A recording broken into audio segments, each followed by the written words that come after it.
Hi.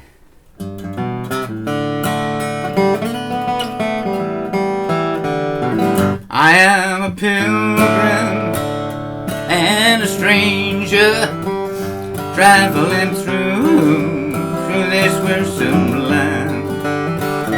I got a home to in that yonder city, and it's not made by hand. Yeah, it's the old silly moustache here, and I'm thinking about whether I should or shouldn't thin the herd as I age. Now, I participate in the Acoustic Guitar Forum, and this theme about thinning the herd appears every so often. Now, a question that always embarrasses me is, how many guitars do you have?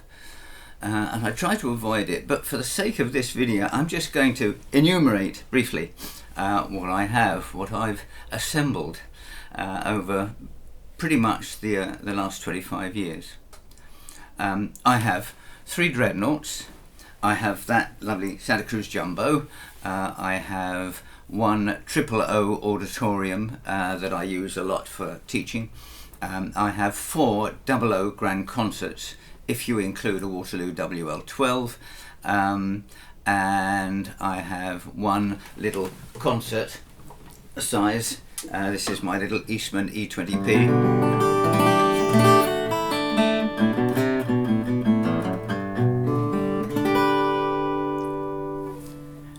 I've often thought about upgrading that and going to an American make, but I don't think it would be any better. It just works perfectly well.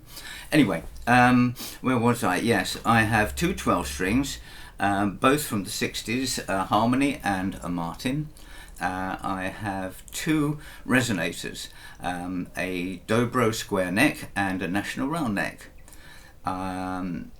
I have 2 arch tops, a Harmony and an Eastman. I have one Weisenborn style Hawaiian, one F5 mandolin, and one 5-string open back banjo, and 2 electric 4-string basses somewhere in the attic, I think.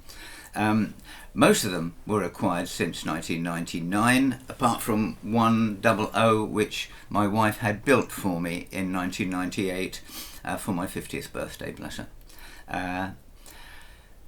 Most were bought via eBay or from dealers, used from dealers, you know. See, and coming back to being a pilgrim and going on to the great unknown, I am a baby boomer. Halfway between 77 and 78 now, and I believe the trend for high quality and boutique guitars was due to the spending power and the tastes of my generation. But I'm not convinced that that applies to later generations. Gen X, which is age 45 to 60, maybe they're more into electrics and things like that. Millennials, 31 to 44 ages, I guess they're busy buying houses and raising children, stuff like that. Gen Z, the teenagers and early 20s, I have absolutely no idea. Do they even have musical instruments in their music? Now, I'm a cancer survivor so far, and I've had heart surgery. And I was told when I had cancer in 2017 that I should start thinking about what to do with my instruments. So what I did was I made agreements to dispose of my instruments after my demise to 3 different dealers. One has since closed down, one moved to the USA, and one in the EU told me that due to Brexit they can no longer import instruments from the UK without paying 21% VAT, which wipes out their profits, of course, so it doesn't happen. So what do I advise my family to do? You see, I no longer actively seek gigs. The folk clubs that I used to play in have largely disappeared after or during COVID, and I don't care for open mics. They're just not my style.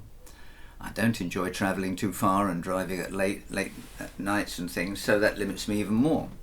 I run my own modest acoustic guitar club twice monthly. and I do a little online teaching. Oh, and I make the odd YouTube video. So what should I do? Should I keep these instruments and let them die with me? I have no one in my family who's interested in guitars or retaining them or anything like that. What would you do? What are you doing? If you're an old baby boomer, do you have plans, or have you already disposed of your instruments?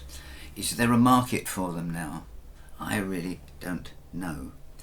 So that's the thought I'm posing here. I'm not giving answers, I'm asking questions, really. So I'd be interested in your comments and your thoughts. Do we have to thin the herd at a certain time? And what is that time? Is that when your hair starts thinning as well? Or what? Just let me know what you think. I'd be very appreciative. If you have been, thanks for watching. Bye.